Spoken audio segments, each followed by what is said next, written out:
Assalamualaikum warahmatullahi wabarakatuh. Terima kasih kami ucapkan kepada Bapak Dr. IGNOK Widana SEMM yang sudah memberikan kesempatan kepada grup kami kelompok 2 kelas 8 untuk mempresentasikan tentang barang publik dan eksternalitas. Pengertian tentang barang publik, yaitu barang publik atau public goods adalah barang-barang yang tidak memiliki sifat ekskludibilitas maupun sifat bersaing. Siapa saja dapat mempergunakannya dengan nilai peluang dan manfaat yang sama antar pengguna satu dan yang lainnya. Artinya, siapa saja tidak bisa dicegah untuk memakai atau memanfaatkan barang ini, dan pemakaiannya oleh seorang tidak akan menghilangkan atau mengurangi peluang orang lain untuk melakukan hal yang sama. Karena jenis barang ini penggunaannya dilakukan secara bersama dan dinikmati bersama oleh masyarakat. Namun terkadang timbul biaya untuk memungut pembayaran dari orang-orang yang menikmati jasa-jasa tersebut. Ya, contohnya udara, cahaya matahari, jalan raya, siaran televisi, siaran radio, kegiatan bantuan polisi dan ketentaraan, serta jasa-jasa pengamat cuaca, dan lain-lain sebagainya. Contoh lain yang sering adalah misalnya mercusuar, ya. Itu dipakai oleh pemanfaatannya oleh banyak pihak, pelabuhan, kapal tangki, kemudian nelayan dan sebagainya. Jadi apabila diperluas barang umum itu termasuk jalan besar, jalan jembatan, perpustakaan, oleh karena itu produksinya membutuhkan biaya besar. Biasanya produksi barang-barang publik ini menjadi tanggung jawab pemerintah. Makin banyak yang mempergunakan berarti makin efisiensi penggunaan barang umum atau publik tersebut. Karena biaya per satuan penggunaan lebih rendah, maka banyak digunakan, maka makin tinggi tingkat kesejahteraan sosial yang dapat dicapai. Kemudian sifat barang publik. Sifat barang publik ada dua, yaitu sifat barang publik non-rivalry, yaitu penggunaan satu konsumen terhadap suatu barang tidak akan mengurangi kesempatan konsumen lain untuk juga mengkonsumsi barang tersebut. Setiap orang dapat mengambil manfaat dari barang tersebut tanpa mempengaruhi manfaat yang diperoleh oleh orang lain. Contohnya dalam kondisi normal apabila kita menikmati udara bersih dan sinar matahari, orang-orang di sekitar kita pun tetap dapat mengambil manfaat yang sama. Yang kedua, non-excludable. Ya, apabila suatu barang publik tersedia, tidak ada yang dapat menghalangi siapapun untuk memperoleh manfaat dari barang tersebut. Dalam konteks pasar, maka baik mereka yang membayar maupun tidak membayar dapat menikmati barang tersebut.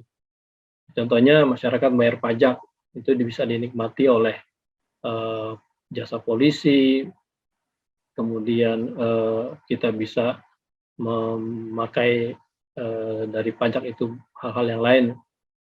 Mereka yang tidak membayar pun dapat mengambil manfaat atas jasa tersebut. Singkatnya, tidak yang dapat dikecualikan atau excludable dalam mengambil manfaat atas barang. Kemudian barang publik yang penting apa saja? Yang pertama, pertahanan nasional.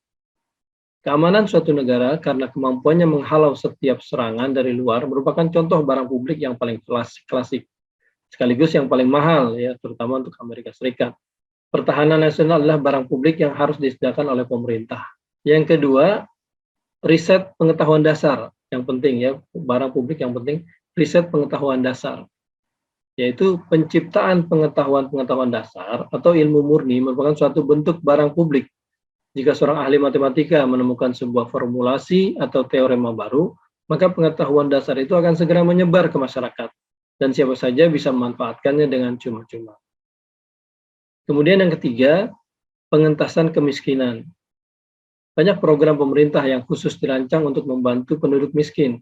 Sistem kesejahteraan yang secara resmi dinamakan bantuan temporer bagi keluarga miskin atau temporary assistance for needs families diberikan kepada sebagian keluarga miskin yang berpenghasilan rendah. Program-program ini dibiayai dengan uang pajak yang dipungut pemerintah dan keluarga atau individu yang secara finansial lebih kuat. Sumber daya milik bersama atau common resources adalah barang-barang yang tidak memiliki sifat ekskludibilitas namun memiliki sifat bersaing. Contohnya adalah ikan-ikan di laut. Tidak ada yang melarang seseorang untuk menangkap ikan di laut atau meminta bayaran kepada para nelayan atas ikan-ikan yang mereka tangkap. Namun, hal tersebut dapat mengurangi populasi ikan sehingga kesempatan bagi orang lain untuk melakukan hal yang sama juga berkurang. Contoh lainnya adalah air, udara bersih, cadangan minyak bawah tanah, jalan raya, dan satwa liar lainnya. Eksternalitas dan ketidakefisienan pasar. Menurut Nicholas Gregory Mankiw, eksternalitas atau externality adalah dampak yang timbul karena adanya tindakan seseorang atau suatu pihak terhadap kesejahteraan atau kondisi orang atau pihak lain dan orang tersebut tidak membayar maupun menerima kompensasi dari dampak tindakan itu. Akibatnya, equilibrium pasar tidak akan mampu memaksimalkan kesejahteraan total bagi suatu masyarakat secara keseluruhan. Eksternalitas timbul pada dasarnya karena aktivitas manusia yang tidak mengikuti prinsip-prinsip ekonomi berwawasan lingkungan. Dalam pandangan ekonomi, eksternalitas dan ketidakefisienan timbul karena salah satu atau lebih dari prinsip-prinsip alokasi sumber daya yang efisien tidak terpenuhi. Karakteristik barang atau sumber daya publik, ketidaksempurnaan pasar, serta kegagalan pemerintah merupakan keadaan-keadaan di mana unsur hak kepemilikan atau pengusahaan sumber daya atau property rights tidak terpenuhi. Baik, pada kesempatan kali ini kita membahas bagaimana mekanisme timbulnya eksternalitas dan ketidakefisienan. Yang pertama, keberadaan barang publik. Yang kita ketahui bahwa barang publik ialah barang yang siapa saja tidak bisa dicegah untuk memakai atau memanfaatkan barang ini, dan pemakaiannya oleh seseorang tidak akan menghilangkan atau mengurangi peluang orang lain untuk melakukan hal yang sama. Eksternalitas dan ketidakefisienan akan timbul jika keberadaan barang publik ini tidak sempurna, yaitu di mana ketersediaan barang publik ini dalam segi jumlah dan kualitasnya bagi seluruh anggota masyarakat itu tidak merata. Kemudian yang kedua, timbulnya eksternalitas dan ketidakefisienan itu bila terjadi ketidaksempurnaan pasar. Hal ini bisa terjadi pada pasar yang tidak sempurna seperti pada kasus monopoli, yaitu penjual tunggal. Kemudian di samping eksternalitas dan ketidakefisienan ini diakibatkan oleh pasar juga karena kegagalan pemerintah. Kegagalan pemerintah ini banyak diakibatkan karena kepentingan pemerintah sendiri atau kelompok tertentu yang tidak mendorong efisiensi. Eksternalitas dapat dibagi menjadi dua, yaitu eksternalitas produksi yang positif dan eksternalitas yang produksi yang negatif. Eksternalitas produksi yang positif dapat terjadi bila barang-barang yang dihasilkan dalam produksi memberikan manfaat yang lebih besar daripada ongkos yang harus ditanggung oleh masyarakat karena keberadaan produk tersebut. Nah, contohnya adalah pasar robot industri. Perusahaan yang mampu membuat robot akan berperan besar menemukan rancangan-rancangan rekayasa baru yang lebih baik. Rancangan ini akan menguntungkan perusahaan dan masyarakat karena rancangan itu akan menjadi pengetahuan umum yang bermanfaat. Nah, eksternalitas produksi yang negatif terjadi bila kuantitas keseimbangan pasar lebih kecil dari kuantitas keseimbangan optimum. Biaya sosial yang ditanggung lebih besar daripada manfaatnya. Contohnya adalah daun ganja yang dijadikan zat aditatif sehingga bila dipergunakan secara berlebihan akan menimbulkan kecanduan oleh pemakainya dan akan menjadi beban pemerintah, masyarakat, bahkan negara. Lebih banyak dampak negatif yang dihasilkan daripada produksi ganja tersebut. Eksternalitas konsumsi yang positif dan negatif itu terjadi. Eksternalitas konsumsi yang positif terjadi bila kuantitas konsumsi optimum lebih besar daripada kuantitas keseimbangan pasar. Misalnya adalah konsumsi pendidikan. Semakin banyak masyarakat berpendidikan tinggi akan menguntungkan masyarakat dan pemerintah karena akan lebih mudah mencari tenaga kerja yang berkualitas. Nah, eksternalitas konsumsi yang negatif terjadi bila kuantitas konsumsi optimum yang lebih rendah daripada kuantitas pasar. Misalnya adalah pecandu alkohol yang sedang mengemudi akan mengakibatkan kecelakaan lalu lintas.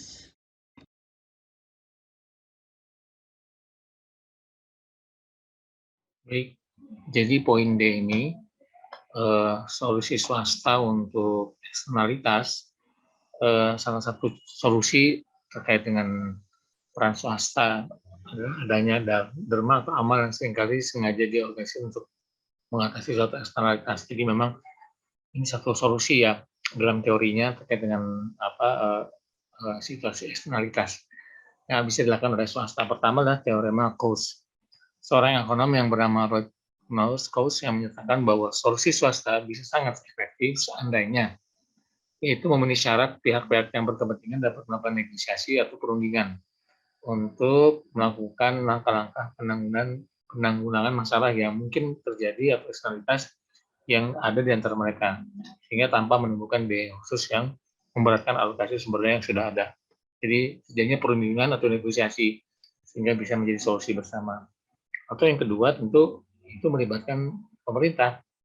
Nah, tetapi dalam konteks ini tetap perusahaanlah yang aktif untuk memberikan bantuan kepada masyarakat. Artinya ada pertimbangan bahwa ketika ada kerugian karena dampak dari aktivitas eksternalitas ini, maka kerugian masyarakat, maka ya perusahaan tadi mengajak pemerintah untuk menengahi atau memberikan solusi terhadap eksternalitas ini. Saya kira itu ya terkait solusi swasta untuk eksternalitas.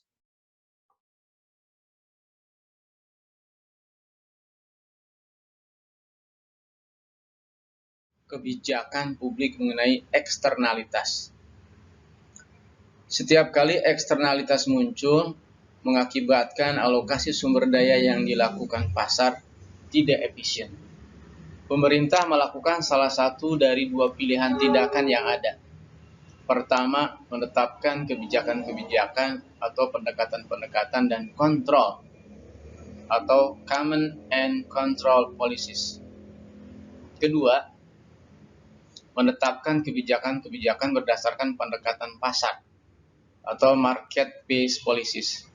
Bagi para ekonom, pilihan kedua lebih baik karena kebijakan berdasarkan pendekatan pasar akan mendorong para pembuat keputusan di pasar swasta untuk secara sukarela memilih mengatasi masalahnya sendiri. Poin pertama, pembahasannya tentang regulasi atau peraturan. Untuk mengatasi masalah eksternalitas yang akan bertambah parah atau menurut perhitungan akan parah, maka pemerintah bisa mengeluarkan peraturan dengan cara melarang atau mewajibkan sesuatu kepada pihak-pihak penyebab dan sumber eksternalitas itu. Ini adalah pendekatan hukum dan kekuasaan. Sebagai contoh, untuk mengatasi kebiasaan membuang limbah beracun ke sungai, yang biaya sosialnya jauh lebih besar daripada keuntungan pihak-pihak yang melakukannya, pemerintah dapat menyatakannya sebagai tindakan kriminal dan akan mengadili serta menghukum pelakunya. Dalam konteks kasus ini, pemerintah melakukan regulasi atau pendekatan komando dan kontrol untuk melenyapkan eksternalitas tadi. Namun, kasus-kasus polusi umumnya tidak sesederhana itu. Tuntutan para pecinta lingkungan untuk menghapuskan segala bentuk polusi sesungguhnya tidak mungkin terpenuhi karena polusi merupakan efek sampingnya yang tidak terelakkan dari kegiatan produksi industri.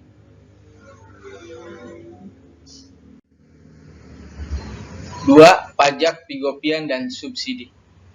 Selain menerapkan regulasi untuk mengatasi eksternalitas, pemerintah juga dapat menerapkan kebijakan-kebijakan yang didasarkan pada pendekatan pasar, yang dapat memadukan insentif pribadi atau swasta dengan efisiensi sosial.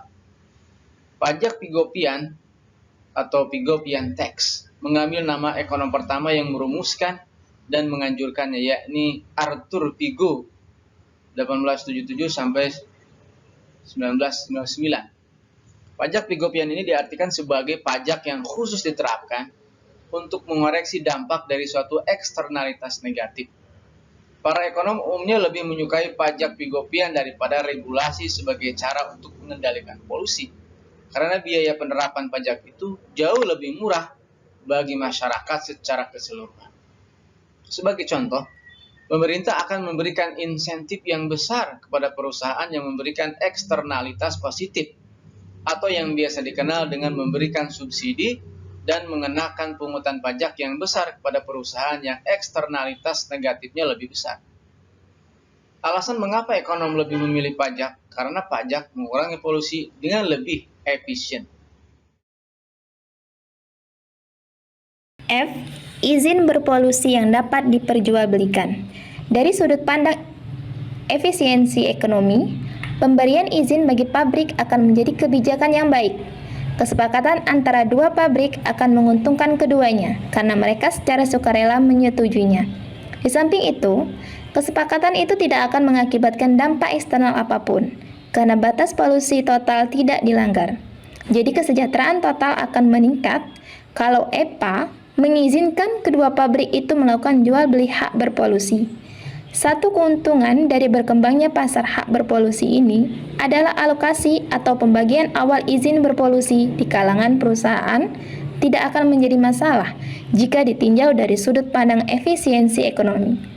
Jadi, dapat disimpulkan bahwa izin berpolusi yang dapat diperjualbelikan adalah di mana perusahaan-perusahaan yang paling mampu menurunkan polusi akan menjual haknya berpolusi. Sedangkan perusahaan yang harus mengeluarkan biaya besar untuk menurunkan polusi akan menjadi pembelinya. Selama hak berpolusi ini dibiarkan bekerja dengan bebas, maka alokasi akhirnya akan lebih efisien dibanding alokasi awalnya, terlepas dari sebaik apapun alokasi awal tersebut.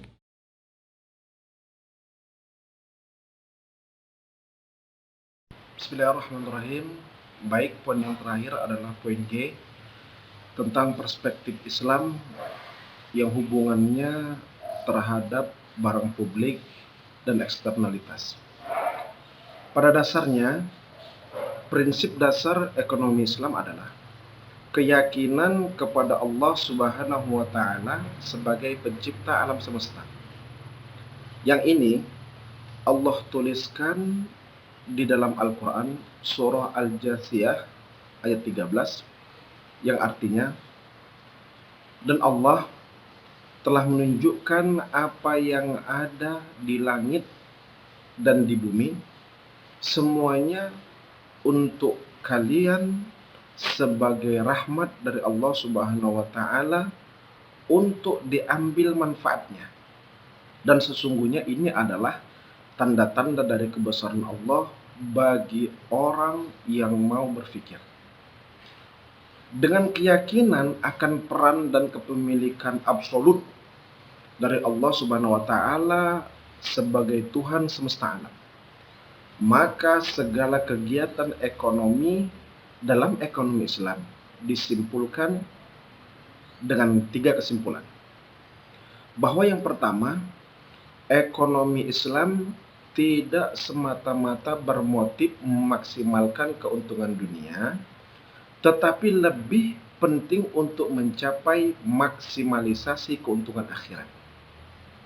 Yang kedua, bahwa mengingatkan kepada manusia dengan ekonomi Islam untuk mencari kesejahteraan akhirat tanpa melupakan urusan dunia. Artinya, urusan dunia merupakan sarana untuk memperoleh kesejahteraan akhirat. Orang bisa berkompetisi dalam kebaikan untuk urusan dunia, tetapi sejatinya mereka sedang berlomba-lomba mencapai kebaikan akhirat. Dan ini Allah sebutkan dalam surah Al-Qasas ayat 77 yang artinya, dan carilah pahala akhirat dengan apa yang telah Allah anugerahkan kepadamu. Tetapi jangan lupakan kehidupan duniamu dan berbuat baiklah kepada orang lain sebagaimana Allah telah berbuat baik kepada dirimu. Dan janganlah kamu berbuat kerusakan di bumi, sesungguhnya Allah tidak menyukai orang yang berbuat. Demikianlah presentasi dari kelompok kami tentang materi barang publik dan eksternalitas. Semoga apa yang kami sampaikan bermanfaat untuk kita semuanya. Terima kasih atas segala perhatian dan mohon maaf atas segala kekurangan. Assalamualaikum warahmatullahi wabarakatuh.